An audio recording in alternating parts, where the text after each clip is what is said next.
Good evening, everybody. Welcome to day two of Event Education Festival.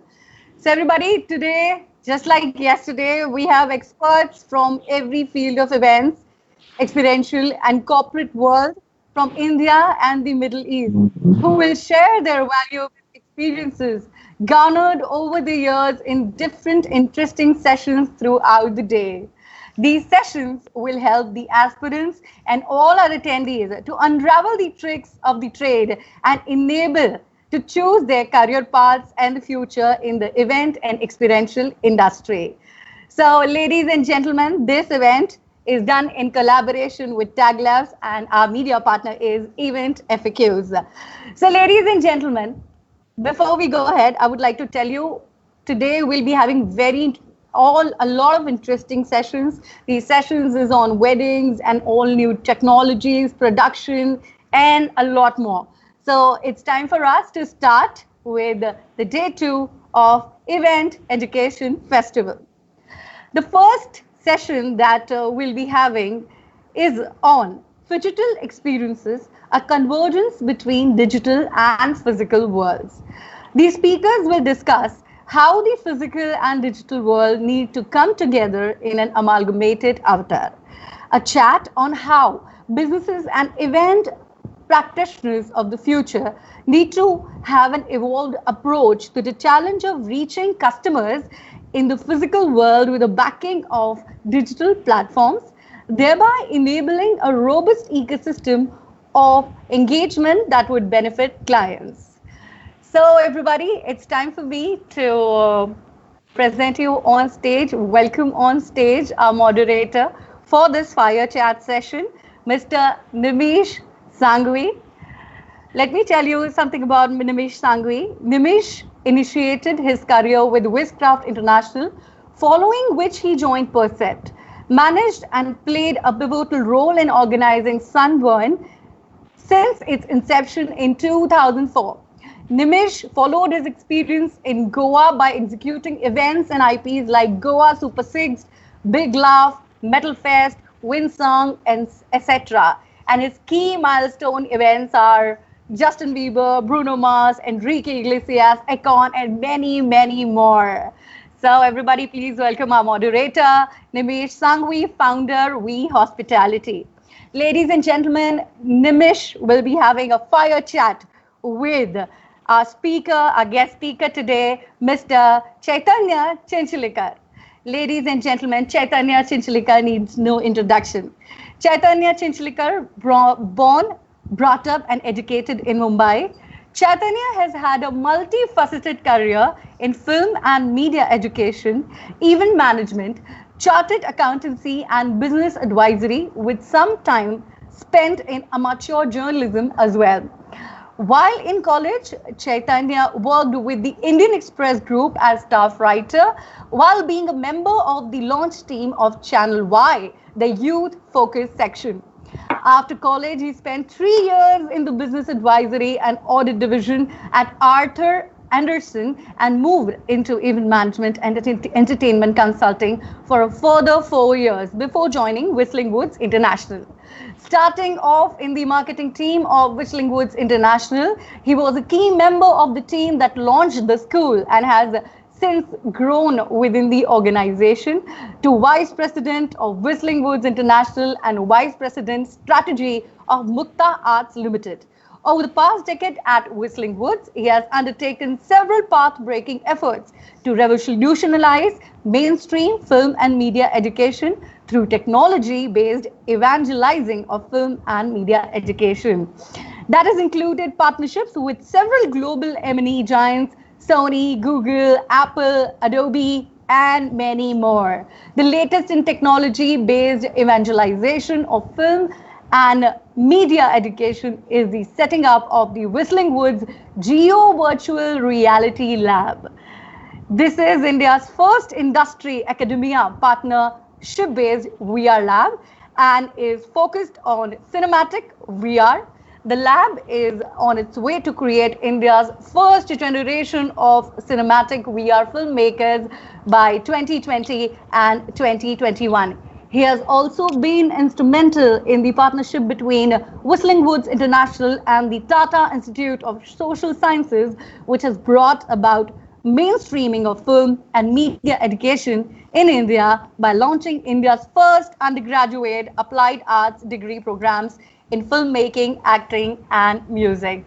Ladies and gentlemen, with this, as I've already told you the first session's topic. The topic is digital experiences, a convergence between digital and physical worlds. And now I would like to give it over to our moderator, Mr. Nimish Sanghvi, to take it ahead. Over to Mr. Nimish. Thank you, Uma. Thank you so much. Thank you, Uma. Thank you so much. Thank you, International, for this opportunity. Hi, Chetan. Good afternoon to all students here, past students, the present students, and the future students. Before we start off, Chetan, I want to just quickly, give a brief introduction about yourself with this topic in space.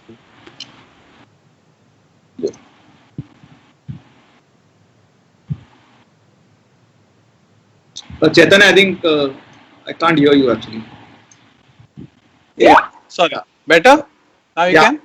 Yeah.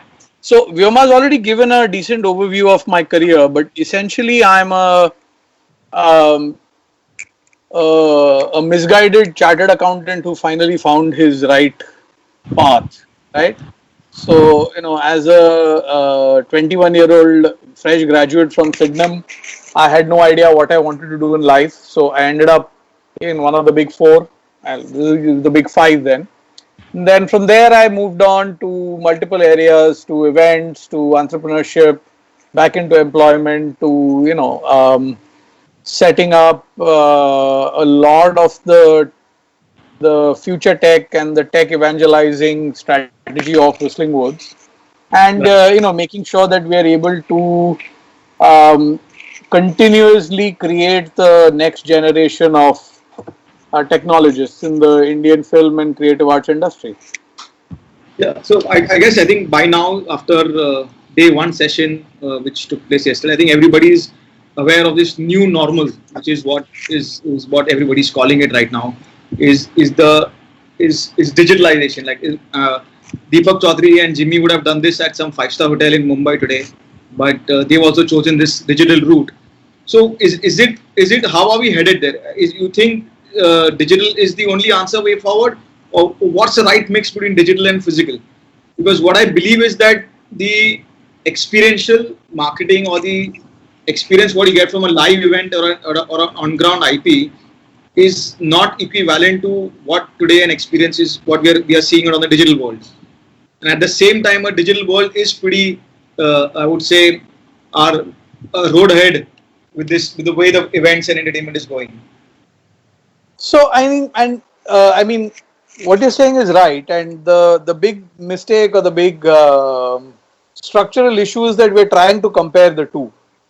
It's not an apples to apples comparison. Such comparisons have happened in the past. When television came around, everybody thought that theaters and cinema is going to die. When when DVD players were launched, everybody thought कि कोई picture देखने नहीं जाएगा. When OTT came around, everybody predicted the demise of television and film, and it's not actually happened that way. It's all grown. Every single part of the media and entertainment industry has grown. So what we need to understand is that any particular experience is essentially you are consuming content, you're consuming an experience. Yeah. And it comes at a particular price point, it comes at a particular location, and it comes with a particular universe, right? What essentially happens is when you augment the methods and the mechanisms of receiving that experience, you are not replacing one with the other, you are increasing the size of the universe. So you're bringing in many more people who could not, for example, go to cinemas but could watch the movie from home, right? Or people who didn't have TVs or who didn't have cable connections. Yeah. People who could consume content on their phones, right? So the universe itself expanded. It wasn't one was replaced with the other. Yes, there is some overlap, but it's not that significant. Significantly, it's the expansion of the of the universe of content consumption people itself, right? And exactly the same thing with events. How many people can a concert take? 20,000, 25,000, 30,000. Mumbai itself has, officially 18 million people, unofficially 23, right? 30,000 is nothing, is barely a drop in the ocean, right? So imagine if you were able to bring in 20 or 30,000 people at a particular price point, at a particular experience, which is a live experience where you're standing in the middle of everybody, you're feeling the community and that kind of impact, and that comes at a particular price point and is geographically linked because you have to travel to the venue. But then you have, maybe a million people who are sitting at home and consuming the same concert in VR or on television or on their phones, again at a different level of content consumption experience and at a different price point. So suddenly what you have done is you have taken a relatively niche 20, 25,000, 30,000 people event, which the rest of the world would have seen through these people's posts on Instagram and Facebook and Twitter, and kind of, Yeah. you've taken that content experience out to millions of people at various price points. You have increased your consumption universe. You have increased your ability to reach more people using technology as a lever. So I don't think it's a fair apples to apples comparison. I think every single step that gets taken just expands your world. So what I understand is that physical events, live events, IPs will definitely be back and will definitely be back soon, and they will keep happening at the way it is. Digital is just going to help it expand it and take it to another geographies, which is possible. And and there'll be transition both ways. And there will be transition both ways. So there are some IPs which start off as movies and become games. There are some IPs that start off as games and become movies. Similarly, there are some events, on ground stuff that starts off in the digital world. YouTube FanFest is a great example, right, where it started off in the digital world and it moved over to the physical world, right? Esports, online gaming, esports started off in the world of Twitch and streaming, and it gravitated to a real life full size stadium of people playing games and thousands of people watching them, right? So you have transitions that happen both ways. You have events that have started off in real life, award shows, concerts, sporting events, leagues, which have kind of gravitated onto the digital and broadcast platform, and vice versa. So essentially, that's what you need to look at. There is an origin platform or origin medium for any kind of event, but it does go across the board. So what I understand, what is in it for now, the way forward in 2020 for the corporates, especially. Let's narrow it down to the corporate world. What we see is in fact, recently Mercedes launched their car on the digital platform, and they had no audience, and they had the compare sitting somewhere else, where the MD was somewhere else, and they had this live relay session. So you think that is what it is now for the next at least couple of years till things get back to normal? So while this seems like a novelty for an event launch, right? In the world of sports, it happens every day. Yeah. Every single football game that anybody watches or cricket game, there's nobody sitting in the studio. There's two people who are talking sitting in the studio. The players and all are sitting in the stadium in front of a green screen or on the field. Country. There is in some other country, there is no audience in the studio. All the audience is at home or wherever. And yet it seems like they're having a nice interview and they're chatting with each other. So it's exactly, you've taken the same workflow and applied it for a launch, right? I saw another fantastic experience. I don't know which, there was a trucking company that, taking advantage of the fact that they couldn't I think they were planning to launch the trucks at the Budh International Track. These are high performance, high speed, rugged, fast trucks. So they essentially organized, they couldn't take people to the international circuit anymore. So they put a VR camera inside each truck. And, you could experience what it felt like to be in that truck as it drove around the Bodh International Circuit at a ridiculous speed, right?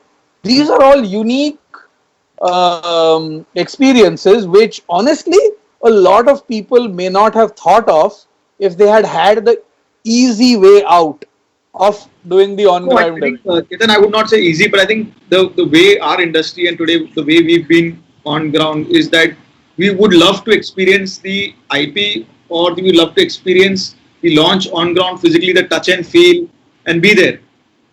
So I guess physical events and being physical at the Buddh circuit would have made a big difference to those 30,000 people who have been there. Correct. But if 10,000 people were at the Bodh International Circuit, would the trucking company have thought of putting the VR camera inside every truck?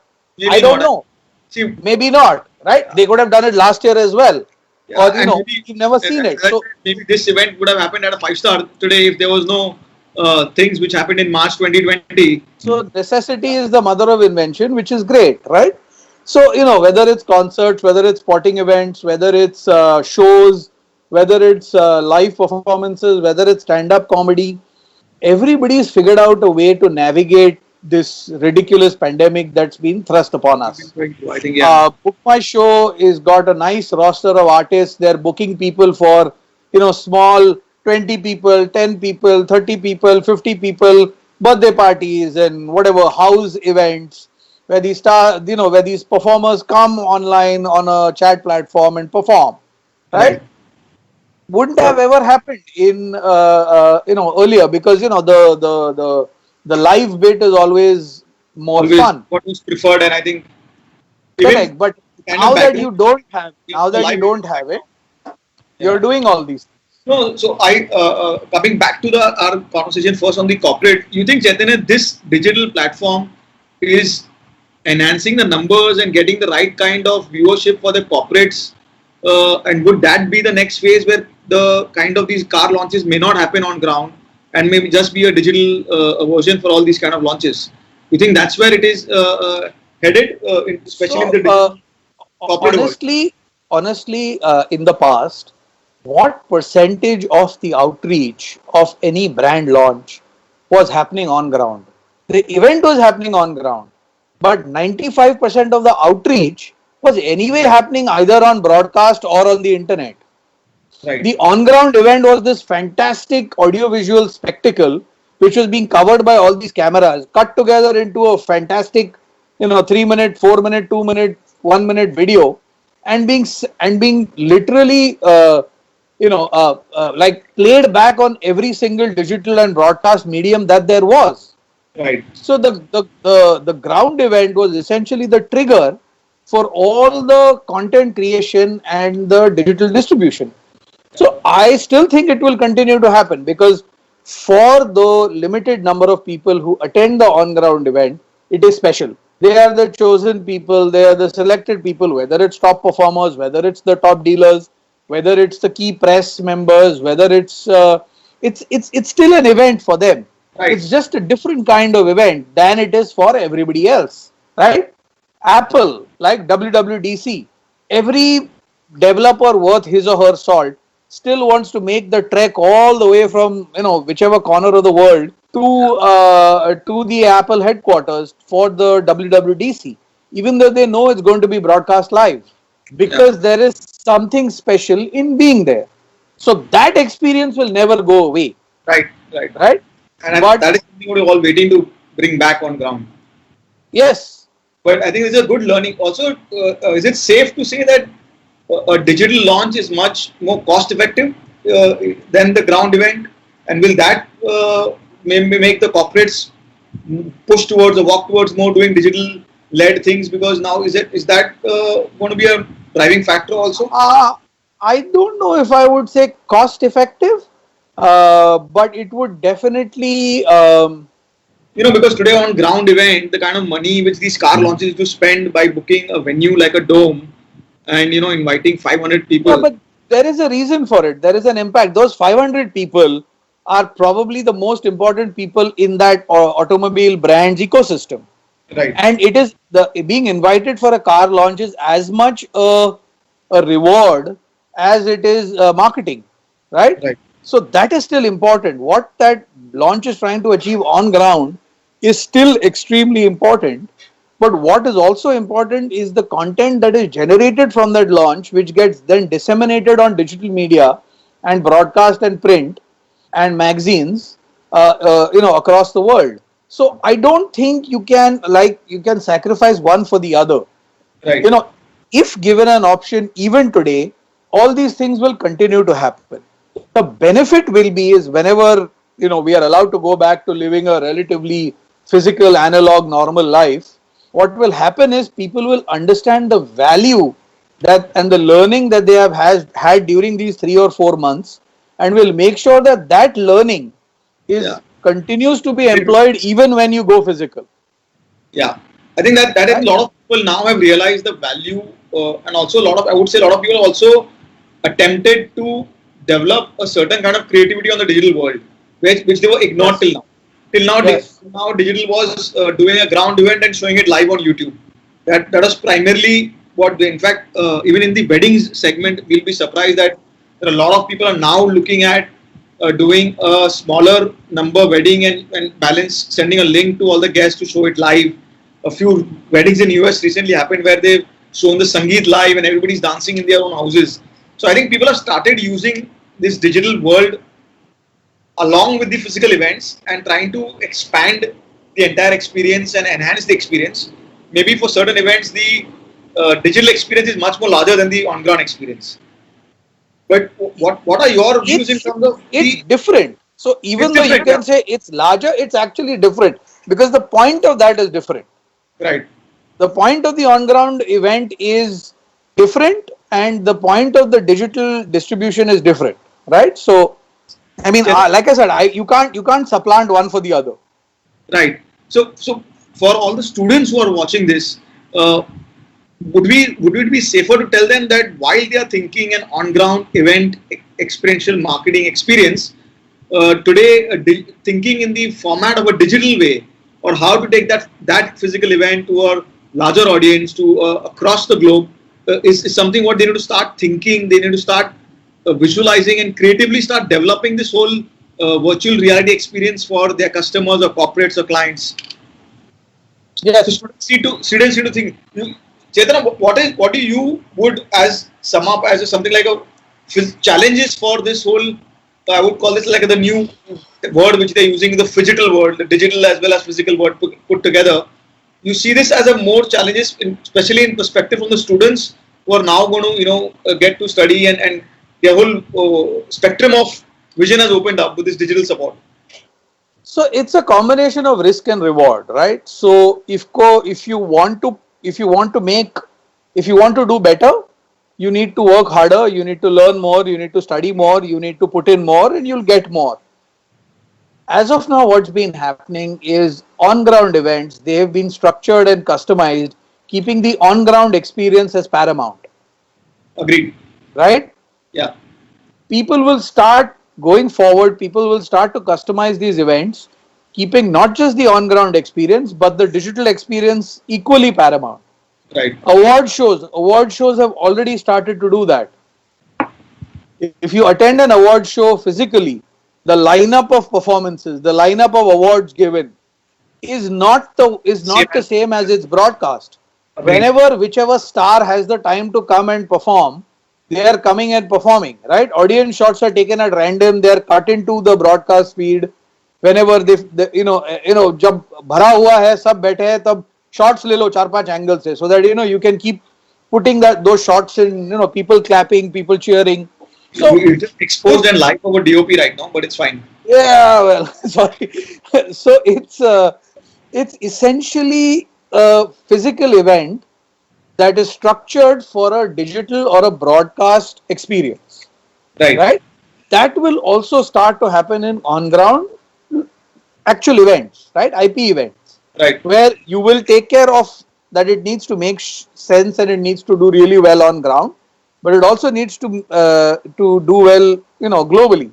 So, for example, in a concert, right? Historically, you would never think of having this 360-degree camera jutting out in the center of the stage. Agreed. Now, it's very, very common. Right? You will have a 360 VR camera 4 feet away from the lead singer when he or she is standing on the edge of the T of a T-shaped stage. Yeah. And yes, it impacts the people who are standing in front of them, because for them it's this danda in the middle. Yeah, but I think And it also impacts the broadcast feed, if there is a broadcast feed, a 2D feed. right. But the value that they are generating from that live 3D VR experience, 360 experience, that revenue, that impact is so much more that they're willing to sacrifice that on ground and 2D experience in order to achieve the third thing. Yeah. Right? So I would- that's what I'm saying. And people will learn this as they Right. try it out. They will learn that, you know what, iska value bahut zyada hai. So let me sacrifice this a little bit and see what Right. happens. So I think one specific and one special learning for every single event manager in 2020 has been how to value add a digital experience to whatever we've been doing all this while.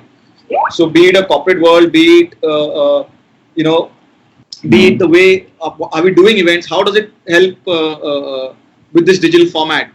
You know, taking from the examples that you said, you know, going to a live event is as good as watching a movie in a theater, versus watching, you know, something what is on the Netflix. So that's what I would, you know, say a difference between a live event and a digital event is. Mm. Yeah, that's not that's okay. Decent comparison. Very vague example. Also, Chaitanya wanted to know the virtual events. How are they going to physically be changed, or what is going to be the events are going to be extended beyond their venues to a natural world, to a much larger audience? How is this digital world going to ensure, or what are the, you know, advantages to bringing this whole VR on this? You're opening yourself up to a much more immersive, much more deeper experience, while the person is still not physically present, right? Right.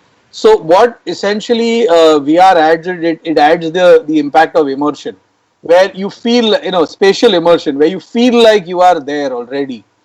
And you know, with ambisonic audio and with binauralized directional audio, being able to do, you know, you're able to do that live, all these things you're able to take and kind of add great value to you know, what would have otherwise been a pretty standard bland 2D experience.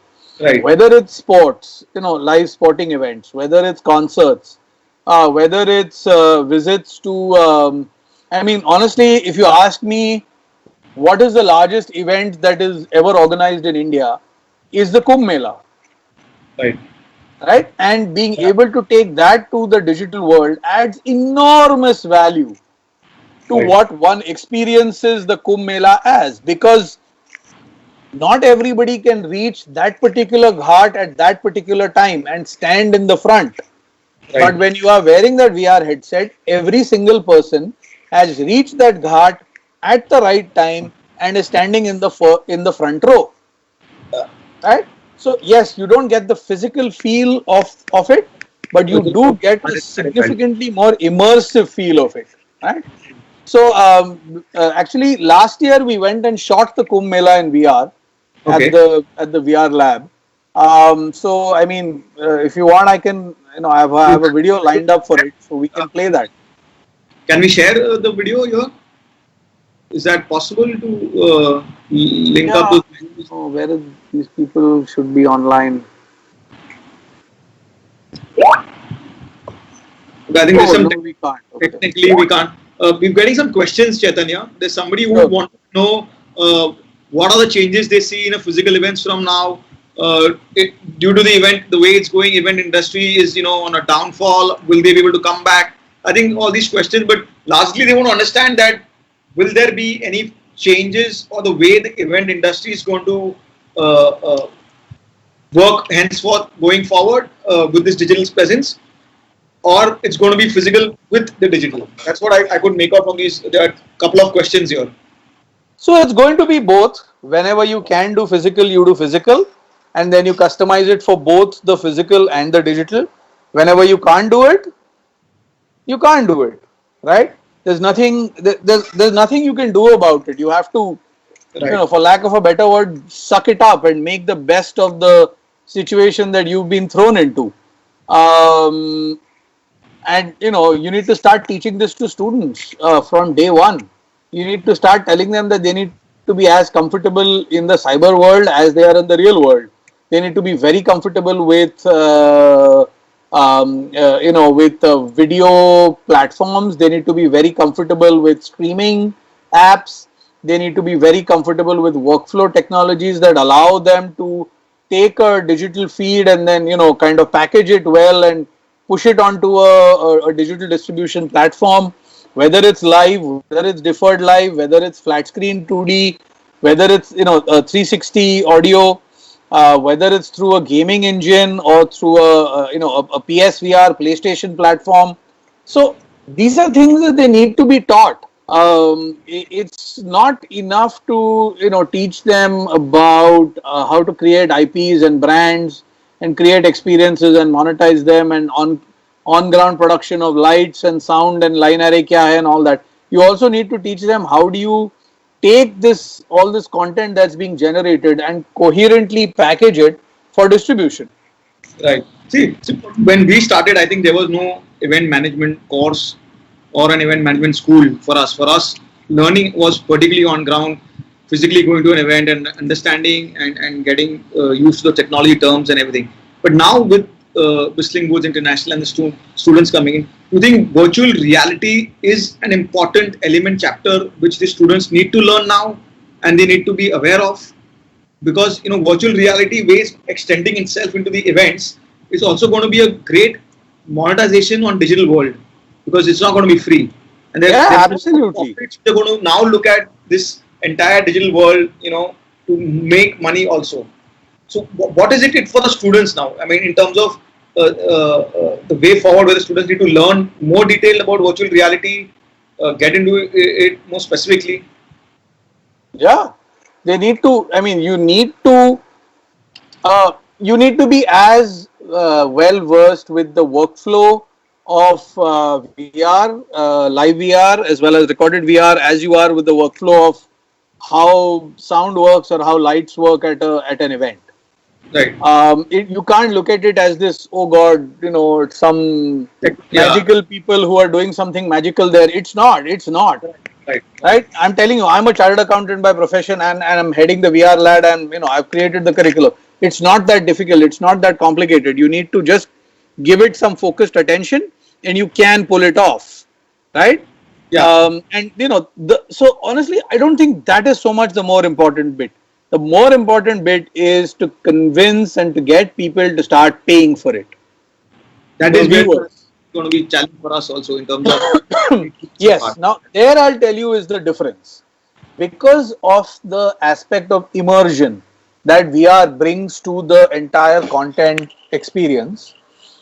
Trying to convince people to pay is not that hard, because once they have experienced, maybe the first time you don't charge them. Once they have experienced it and they realize how outstanding it is, the next time and the next time and the next time, people won't mind paying for it.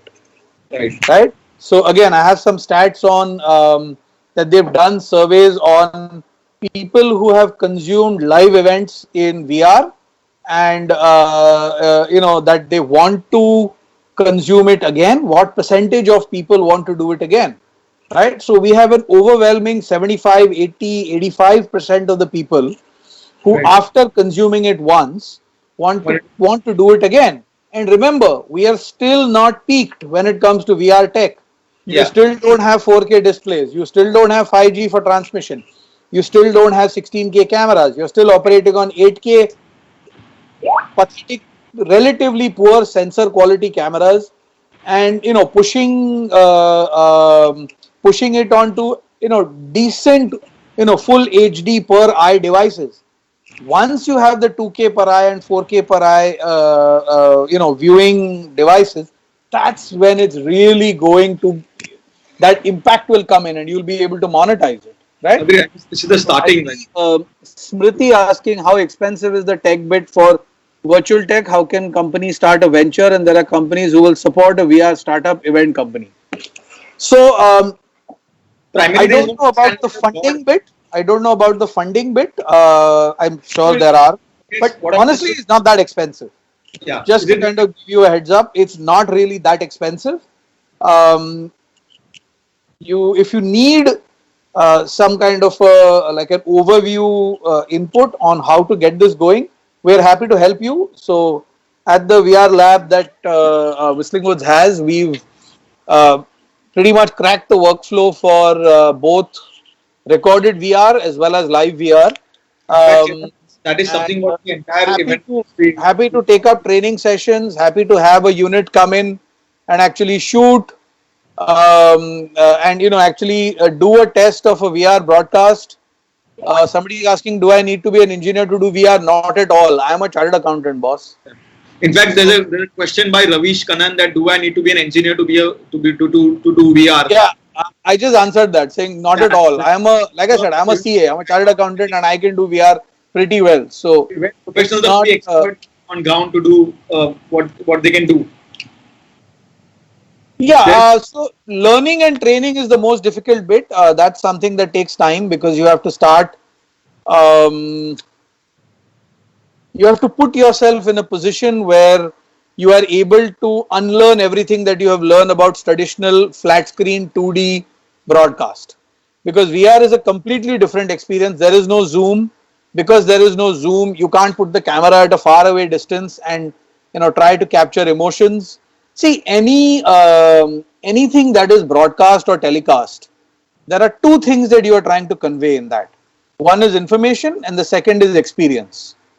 Right? If you take a standard cricket broadcast, right? So the main wide camera as the bowler is bowling, or the wide camera that shows the ground, is actually giving you information. It's telling you batsman right-handed hai, left-handed hai, bowler right-handed hai, left-handed hai, where are the fielders placed, blah blah. It's giving you information, right? But the close-ups of the batsman, the wicket-keeper, the bowler, the players when the ball is bowled, the close-up is what gives you experience. It's what gives you it takes you closer to the emotions of the game. If you have too much of either, your entire content consumption experience is disrupted. right, So if you have just wide angle all the time, it's just information makes it boring. But right, if it's just close up, all the time, you feel it, but you don't really know what is happening because you don't get the big picture. Exactly the same thing you have to start deploying in VR as well, right? You have to know which are your VR feeds that are giving you information, which are your VR feeds that are giving you experience. PlayStation Sky has done a fantastic job with Sony PSVR to do live work of the Football World Cup yeah, or of the Premier League, where they've created these 360 worlds with part live action, part digital experience. They've got they've kind of played back. Um, they brought the broadcast feed inside the VR world so that right. people who want to see that can watch it. So it's a these seem like back of beyond far-fetched things. They're actually not. They're being done on a pretty regular basis all over the world. In India, we need to kind of just take it to the next That, level now and I learn think it. we are headed to a time up. So I just want to sum up this whole conversation. And a lot of students who've been asking. It's very clear and certain that event industry is going to bounce back. There is going to be a physical IP and a physical event experience for sure. Henceforth, there is no way nobody's taking away that. That's a very clear mandate, I think, and a very clear thought process. Digital on the side is now just helping us expand the horizon, is helping us to take this to a different geography to the entire globe.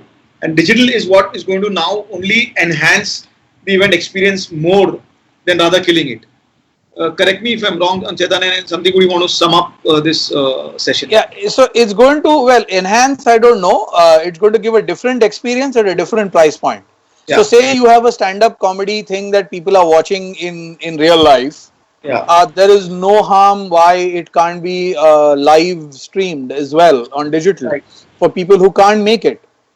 So that live streamed experience is not the high quality premium experience as being there is, but it is a different experience at a different price point. Right. As long as people understand that and are able to market it like that, I think it's, it just opens up the I, world of revenue and the world of business. I'm with you. I'm glad we've had this conversation, Chaitanya. Also, the I would love to be that the entire VR process or the structure or the packaging. If you could share this with all the event managers as well as the students, because a lot of event managers today who feel that this technology is very expensive, so they don't sell it or they attempt it to their corporate. But now with this new digital world and the way 2020 is going, if you guys can step up with the VR lab and circulate this entire information to our through event FAQs, Vishal, that it's going to really help our industry to now expand and as you said, just more than enhancing it, getting the right value at another price point. It also takes away the geographical element of the Yes, event. I completely Suddenly agree. suddenly the world is your The audience world now. that could enjoy and experience it. Yep. Yeah. I think over to you, Vyoma. Thank you so much. Thanks, Jimmy, for this opportunity and Whistling Woods. It was great to chat. Thanks, Chaitanya. Thank you. Thank you, Ramesh, for moderating this wonderful session. Thank you, Chaitanya sir, for telling us all about this topic. Thank you very, very much once again.